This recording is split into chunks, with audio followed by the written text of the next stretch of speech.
We're gonna have a good time. Really a good time. Having some good times. Good times. A really, really good time. A real good time. We're having a good time. Good time. Talking about good times. Really good times. Yes, we're having some good times. Good times. We just wanna have a good time, good time, good time, good time, good time, good time. We just No one has ever said that the Whitetail Fix crew doesn't know how to have a good time. Whether they're catching up with old friends, spending time with loved ones, or even hitting the dance floor, this group knows how to have a good time. They've had 10 seasons worth of great memories and fun experiences, and they're about to add an 11th. And when you get this group together, doing what they love, in places they love, with the people they love, well, it's guaranteed to be a very, very good time.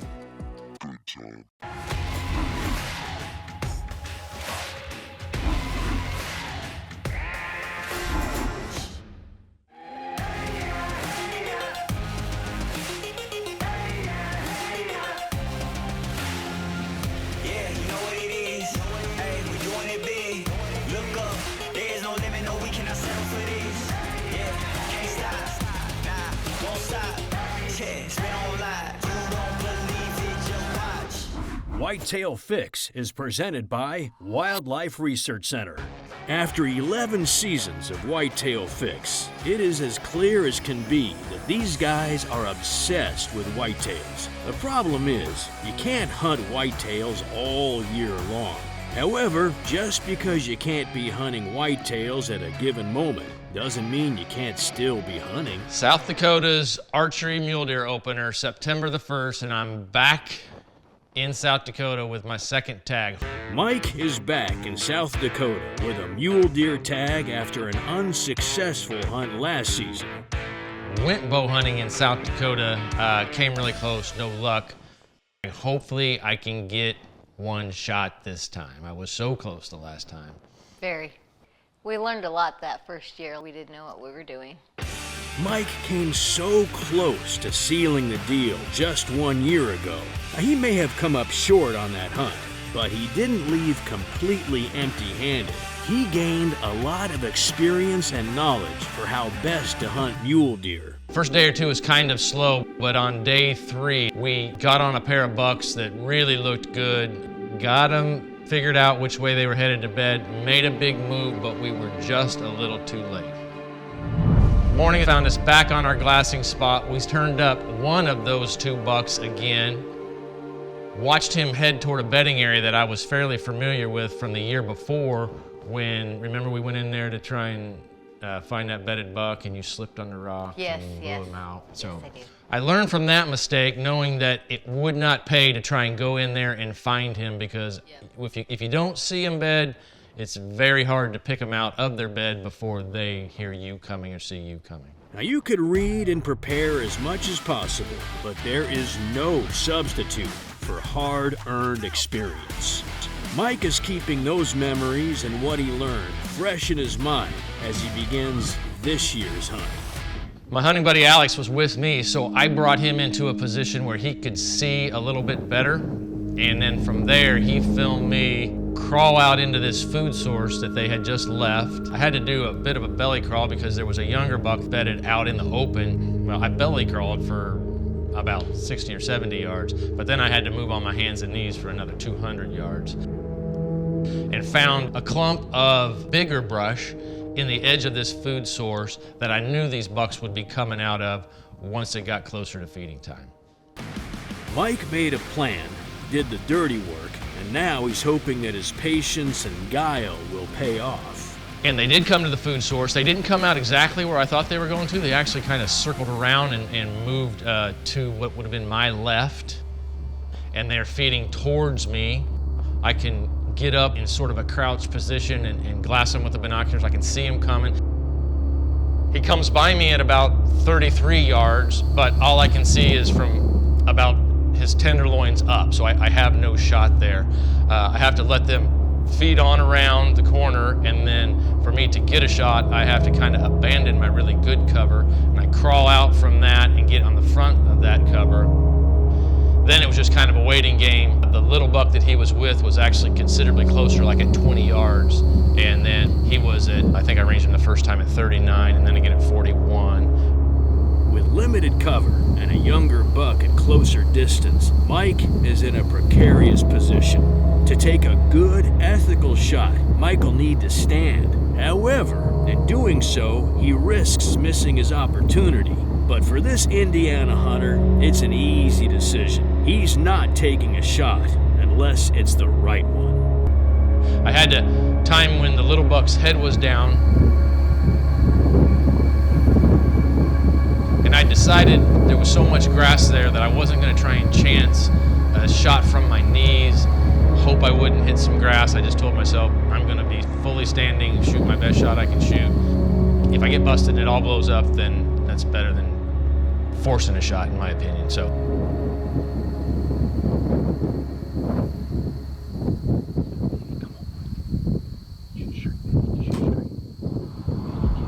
that's what I did. I drew, I stood, probably rushed my shot a little bit, caused me to shoot a little bit far forward, but from his reaction I could tell that I hit him. He makes a big of a circle out of camera frame and then comes back into camera frame right next to another buck that's standing there. I watch him drop down.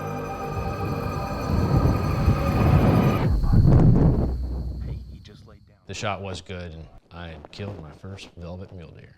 I shot my first archery mule deer right here, South Dakota, right over there. Thank you, Alex. I appreciate you spotting for me and helping me make this happen. Let's go see him.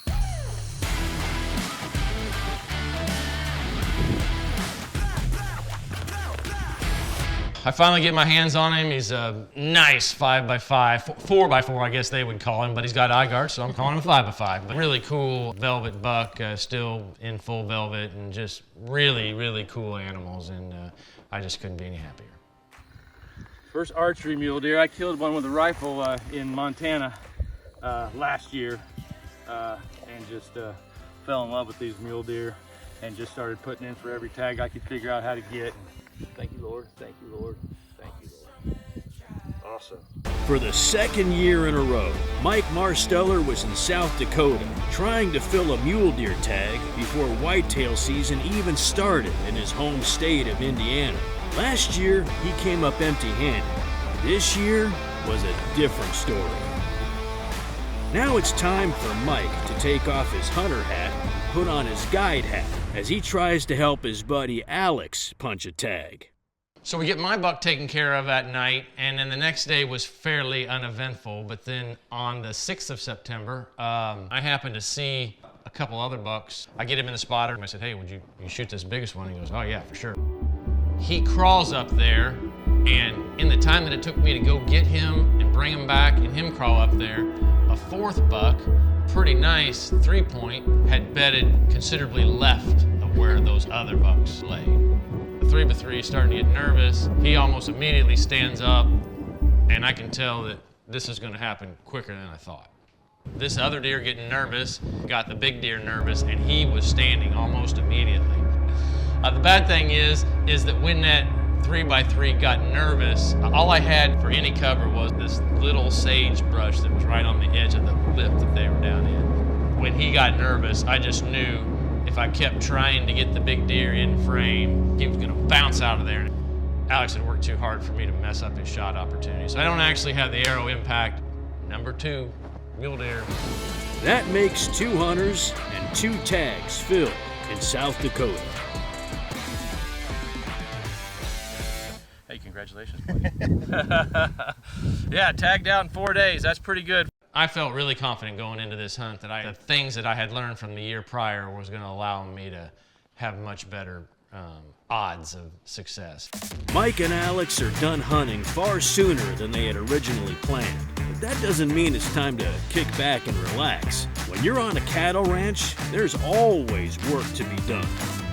So we were tagged out so quick that we had extra time on our hands. So the ranchers that we stay with, really, really good people, the Walters, they were needing to work cattle, so they put us to work. We worked somewhere around 200, 250 cattle. They put me in the dustiest spot. I can tell you, the guy that works the gate in the chute with the calves has the dustiest job. Yeah, there was about an inch of dust on my face. Once Mike was done chiseling the dirt from his face, he had time to have even more fun. And even after working the cattle, we had a few more days left, so we shot some prairie dogs and we caught a big walleye. Just checking it all off. We were busy. Before the break, we saw Mike find success hunting mule deer in South Dakota back in September. Now that October has arrived, Mike and Christine are busy at the whitetail grind. But that doesn't mean they can't make some time to slip away for Christine's first ever mule deer hunt. I am excited because I have finally drawn my first mule deer tag. Christine has been waiting for this moment for a while. It's like she's headed on a dream vacation. The members of the Fix crew travel fairly often for hunting, but they all still have those destinations that they're always dreaming of visiting.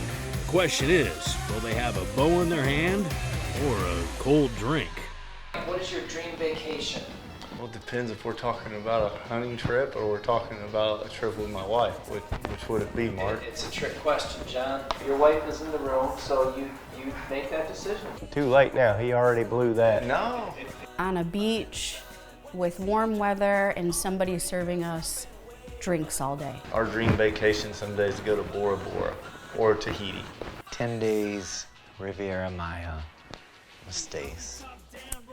A repeat of our honeymoon. That's where we went on our honeymoon. That's right. Our 20-year anniversary is coming up soon. We got us tickets. Yeah, right. We're gonna take a boat. We're taking a boat there. We've never been to Hawaii. It looks beautiful, and I've heard that on one of the islands, or some of the islands, they have axis deer.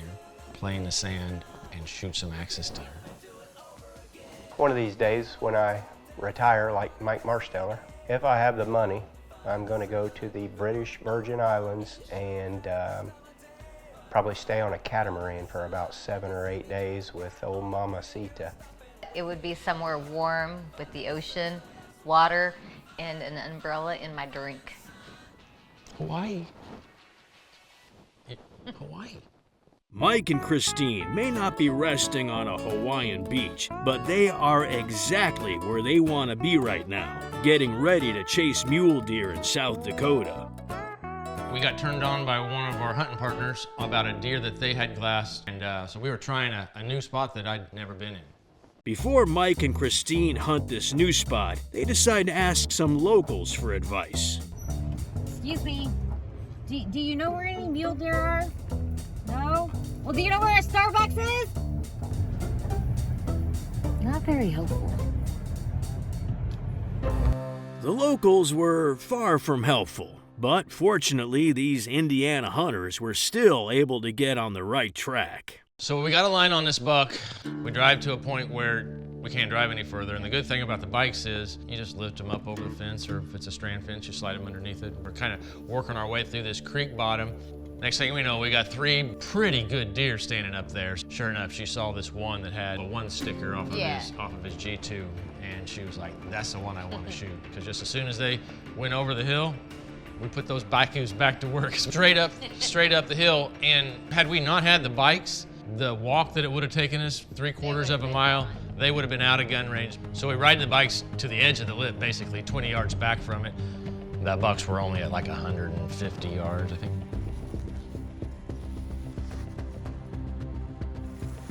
And he's the one on the right.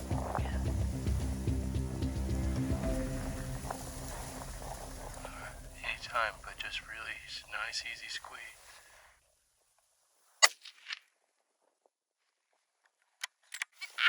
My first mule deer. Great shot. Yay! Good job, baby. Thank you. I'm pretty happy. My first buck, my first mule deer ever. So he just was unique, and that's what I liked about him. Christine has been waiting patiently for this opportunity, and it's safe to say she definitely made the most of it. Just want to make sure. And it was pretty cool because I only saw the one kicker on the one side, but he actually had a kicker on both sides. He's got one on this side. Look. Oh, he is real cool. Oh man, he's got a couple extras. He does. Awesome. I'm so excited. My first mule deer. Thank you, Lord. Thank you, Lord. Great buck, period. But for your first one, absolutely exactly what we were looking for. She made a great shot, like 150 yards. 150 yards. Yep, hit him right where she ought to, and he didn't go anywhere. It's so fun. Yeah, I started hunting them for the first time last year, and man, I'm hooked on it. So we'll be back. Montana's next. It's the morning of November the 14th, and we're on the road to Montana. Drove all night long. Christine has the tag. She shot her first mule deer 30 days ago in South Dakota, so she's got the mule deer bug. I hope I can get it done in the next 3 days, because Thursday the highs are going to be in the teens and the lows in like the negative digits. I really pray that I will get this done before Thursday. You ready for me to shoot one? Yep. Really excited because I've heard the stories of Mike going to Montana and how the weather is, you know, short sleeve, long sleeve, and it's beautiful. Not so much the case. We had planned on camping out in a tent, and we quickly abandoned that. Yes, thank goodness. Mike and Christine are happy not to be braving these sub-zero temps in a tent, but hotels are hard to come by at the last minute. The first night, we just stayed in the truck. I ran the truck off and on throughout the night. After a good night's rest, or more appropriately, a tolerable night's rest, it's time to start the hunt. The thing that made it good and bad was we were covering lots of ground, which kept us warm. Yes. But the drawback to that is that it was 8 inches of snow that we were trudging through, and that just makes everything tougher. Our first full day in Montana, and as you can see, it is snowy, and it is cold, and it is miserable. And why did I sign up for this? Oh yeah, because I like to kill mule deer. The first day was one to forget, but at least tonight, their sleeping arrangements have drastically improved. So we got a motel room that next night. At least we got a warm bed to sleep in and a shower, and got rejuvenated. At least Mike and Christine can take comfort in knowing that tomorrow has to be better. Well, hopefully. So on November the 18th, the fourth day we were there, the weather was really cold, but at least it wasn't real super windy. Mike clearly is a glass half full kind of guy. I don't know, it was pretty... It was in the negative degrees. Yeah, I take that back. It was just sunny. It was awful. Sometimes the sun makes you think it's warm. Luckily, we turned up a good buck. He was with a whole bunch of does. If you remember, the does were bedding. They were laying down. There were so many does. And he was the last one standing. And had he laid down, I don't know if we could have physically laid there for hours waiting on him to stand. Definitely It was just too cold. I mean, you could get in, I didn't know if she could fill her fingers to shoot. With temperatures in the single digits and a severe wind chill, these hunters don't have a lot of time to make something happen. But luckily, we were able to make one little move, get into gun range. Before he bedded, he bumped this little doe out of her bed.